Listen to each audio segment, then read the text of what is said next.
नमस्कार। झारखंड कौन जीत रहा है, आज की इस वीडियो में हम इसी पर बात करने जा रहे हैं। हमने जो आंकड़े इकट्ठे किए हैं और जो रिपोर्ट्स हैं उससे साफ हो रहा है कि यह चुनाव किसके पाले में है। पहले चरण के मतदान के बाद अब दूसरे चरण की तैयारी हो रही है।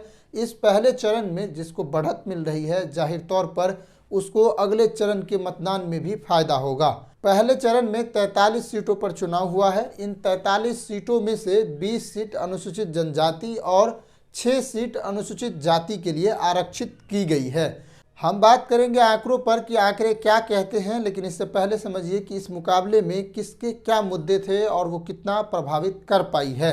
बीजेपी एनडीए गठबंधन के साथ चुनाव लड़ रही है और यह भी हमें याद रखना चाहिए कि बीजेपी के साथ इस बार चंपई सोरेन भी है। आदिवासियों के बीच में चंपई सोरेन काफ़ी महत्व रखते हैं। संथाल जनजाति के बीच उनकी अच्छी पकड़ है और ये जो 20 सीटें आरक्षित है अनुसूचित जनजातियों के लिए, इसमें पहले जेएमएम की यानी झारखंड मुक्ति मोर्चा की काफ़ी अच्छी बढ़त रहती थी, लेकिन इस बार यह मामला बदल सकता है क्योंकि चंपई सोरेन इस बार बीजेपी के साथ है। उसने अंतिम में उसके साथ चले गए और उसके साथ अभी चुनाव लड़े हैं। और इन इलाके के जो 1015 एमएलए जो संथाल जाति के रहते थे वो भी इस बार बीजेपी के खेमे में जा सकती है और यहाँ पर झारखंड मुक्ति मोर्चा को एक चुनौती का सामना करना पड़ सकता है। झारखंड चुनाव में जो चुनावी मुद्दे रहे हैं, अब इस पे बात करते हैं। बीजेपी ने अपने संकल्प पत्र के जरिए 5 गारंटी दी है, जिसमें महिलाओं को प्रतिमाह 2500 रुपया देने, 500 रुपया का गैस सिलेंडर मुहैया कराने और 5 लाख लोगों को रोजगार देने और 2000 रुपया बेरोजगारी भत्ता देने की वादे की है। इन्होंने जो अपने चुनावी मुद्दे अपनाए हैं उसमें भ्रष्टाचार, अत्याचार, माफिया और हिंदुत्व कार्ड से खेलने की कोशिश की है। झारखंड के चुनाव में हिंदुत्व कार्ड उतना काम नहीं कर सकती है क्योंकि जो झारखंड का मूड है उसमें हिंदुत्व का मूड कम दिखता है। योगी आदित्यनाथ ने अपने रैलियों के जरिए हिंदुत्व को परोसा, मोदी जी ने भी हिंदुत्व को परोसा। बटेंगे तो कटेंगे, एक है तो सेफ है और नेक है जैसे चीज़ों को मुद्दा बनाया। वहीं झारखंड में बीजेपी ने घुसपैठ का मुद्दा भी उठाया, लेकिन ये धरातल पर इसका ज़्यादा असर नहीं दिखा है। घुसपैठ के मुद्दों पर बीजेपी खुद फंसी है क्योंकि झारखंड की जो सीमा है वो बांग्लादेश से सैकड़ों किलोमीटर दूर है, तो इसको लेकर भाजपा पर सवाल उठ रहे हैं कि ये घुसपैठ का मुद्दा कैसे हो सकता है। अगर घुसपैठ का मुद्दा है भी तो ये रोकना केंद्र सरकार का काम है और केंद्र में उसकी सरकार है, तो इस मामले पर वो खुद फंसती नजर आ रही है। ये मुद्दा कम असर कर पाई है झारखंड के लोगों पर, ये बात सामने आ रही है। भाजपा ने मुसलमान वोटरों के लिए कोई काम नहीं किया है और उनको जो है साधा है। उनके माध्यम से पता चलता है कि उन्होंने जो हिंदुत्व कार्ड खेला है उसमें मुसलमानों को पूरी तरीके से साइडलाइन किया गया है। हिंदुओं को अपने खेमे में लाने के लिए मुसलमानों पर खूब बयानबाजी की गई है।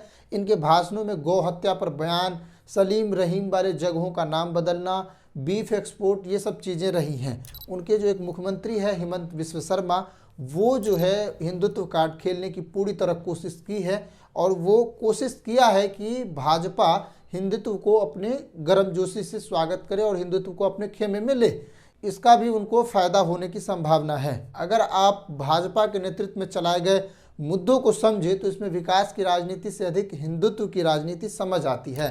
हालांकि बीजेपी की गर्मजोशी से चुनाव में फ़ायदा होगा और इसका जो है ज़्यादा लाभ मिल सकता है। उनके प्रचारकों से और उनके जो चलाए गए अभियान है उसमें फ़ायदा दिख रहा है। अब अगर कांग्रेस के गठबंधन इंडिया ब्लॉक की बात करें तो इसके सीएम उम्मीदवार हेमंत सोरेन ही हैं और इनके मुद्दे में आरक्षण देने, रोजगार और स्वास्थ्य का मुद्दा शामिल है। इंडिया ब्लॉक ज़्यादातर बीजेपी के मुद्दों को काउंटर करने में लगी रही और इनका इशारा संविधान बचाओ और शोषण के खिलाफ नजर आ रहा था, क्योंकि ये जो मुद्दे हैं वो 2019 के लोकसभा चुनाव के बाद सबसे ज़्यादा कांग्रेस के गठबंधनों द्वारा अपनाए गए और ये 2019 और 2024 में सबसे ज़्यादा इस्तेमाल किए गए। 2024 में इसका व्यापक फायदा भी हुआ। इसके वजह से लोकसभा के चुनाव में काफ़ी अधिक बढ़त मिली और इंडिया गठबंधन इस कार्ड के जरिए मजबूत पक्ष में शामिल हो गई, तो इसका भी उसने काफ़ी इस्तेमाल किया है। पहले चरण के मतदान में 66% की मतदान रिकॉर्ड की गई है और ये पिछले विधानसभा चुनाव से अधिक है और इसमें जो रुझान बनता दिखाई पड़ रहा है वो भाजपा की हवा ज़्यादा दिख रही है। हेमंत सोरेन पर भ्रष्टाचार का आरोप और ईडी की छापेमारी, कारोबारियों पर छापेमारी, जो सोरेन सरकार के करीबी है उनके घरों पर छापेमारी और ये बात जनता तक पहुंचाई गई कि ये सरकार भ्रष्टाचार में शामिल है और ये काम बीजेपी को फ़ायदा दिलवा रहे हैं। बीजेपी को हिंदुत्व का मुद्दा भी कुछ हद तक असर कर सकता है। पहले चरण के मतदान में अगर भाजपा को बढ़त मिल रही है तो जाहिर तौर पर दूसरे चरण के मतदान में भी इसकी स्थिति मजबूत होगी। अभी दूसरे चरण में 38 सीटों पर चुनाव होना है और ये तय कर देगी कि सत्ता किसके हाथ में जा रही है। अगर बात करें पिछले चुनाव की तो भाजपा को हाल ही में हुए लोकसभा चुनाव में 14 सीटों में से 8 सीटें मिली थी और पिछले लोकसभा चुनाव से ये अच्छा परिणाम नहीं। वहीं 2019 के लोकसभा चुनाव में भाजपा को 14 में से 11 सीटें मिली थी। इसके तुलना में भाजपा का वोट शेयर इस बार कम हुआ है और घटा है। इस बार चुनाव में कांग्रेस और झारखंड मुक्ति मोर्चा को बढ़त मिली थी। अगर इस तरीके से देखें तो इंडिया ब्लॉक अपनी स्थिति पर कायम रही तो उनको सफलता हाथ लगेगी और परिणाम उनके पक्ष में आ सकती है।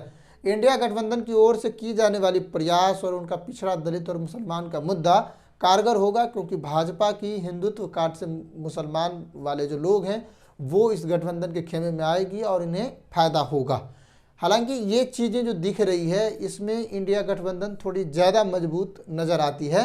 इंडिया गठबंधन के जो चुनावी मुद्दे हैं वो भी अधिक धरातलीय है, उससे भी उनको अधिक फायदा होगा। महिला सुरक्षा, बच्चों को शिक्षा, स्वास्थ्य का मुद्दा और जो आरक्षण का मुद्दा है वो युवाओं को ज़्यादा प्रभावित करेगा। आरक्षण पर कांग्रेस ने कहा है कि वो अनुसूचित जनजाति को 28%, अनुसूचित जाति को 12% और ओबीसी को 27% आरक्षण देगी। आरक्षण के मुद्दे पर राजनीति भी अधिक हुई और इसका लाभ कांग्रेस के रोजगार वाले वादा, जिसमें 10 लाख नौकरी और रोजगार की बात की गई है, उसमें फायदा होगा। इससे युवा प्रभावित होती दिख रही है। इन सभी आंकड़ों को अगर ध्यान में रखा जाए और समझा जाए तो यह समझ आती है कि पहले चरण के मतदान में बीजेपी पहले की तुलना में अच्छी स्थिति में है। इसके वोट शेयर अधिक हो सकती है और पहले चरण में इसका फायदा हुआ है। झारखंड मुक्ति मोर्चा के जो गठबंधन है उनको ये चुनौती है कि ये परिणाम इस चरण के चुनाव के बाद दोहराए। अभी के हिसाब से बीजेपी आगे चल रही है और ये समझना चाहिए कि फ़ायदा तो हो रहा है बीजेपी को।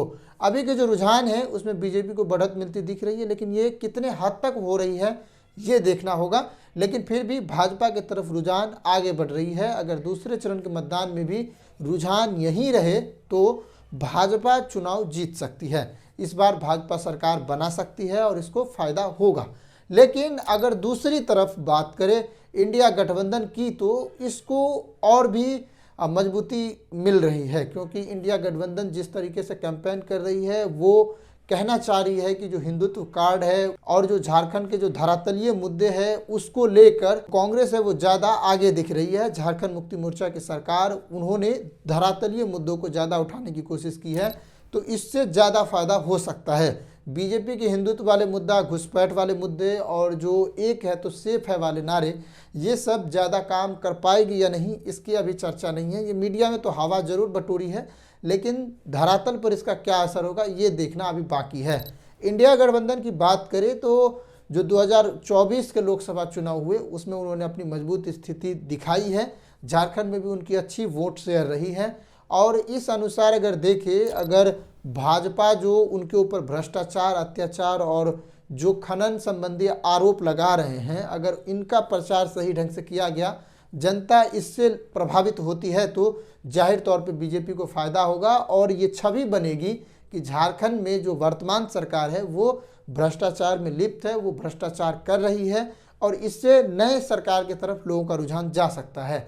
हालांकि आदिवासियों के बीच एक चीज़ और रही है कि वो नए लोगों को अपने राज्य में घुसने से मना करते हैं, नहीं घुसने देते हैं। लेकिन इस बार जो भाजपा के मुद्दे हैं वो ज़्यादा प्रभावित कर रही है और जो अभी चंपई सोरेन है वो भाजपा के साथ शामिल हुए हैं, तो इससे भी आदिवासी जो कार्ड है वो ज़्यादा मजबूत हो रही है और उनको फ़ायदा होगा। अगर भाजपा सत्ता में आती भी है तो ऐसा कहा जा रहा है कि चंपई सोरेन ही उसके मुख्यमंत्री के उम्मीदवार होंगे और दूसरी तरफ इंडिया ब्लॉक अगर सत्ता में आती है तो हेमंत सोरेन ही इसके उम्मीदवार होंगे। हालांकि अभी स्पष्ट करना ये थोड़ा सा मुश्किल है, लेकिन रुझानों में अभी कौन आगे चल रहा है ये स्पष्ट हो चुका है।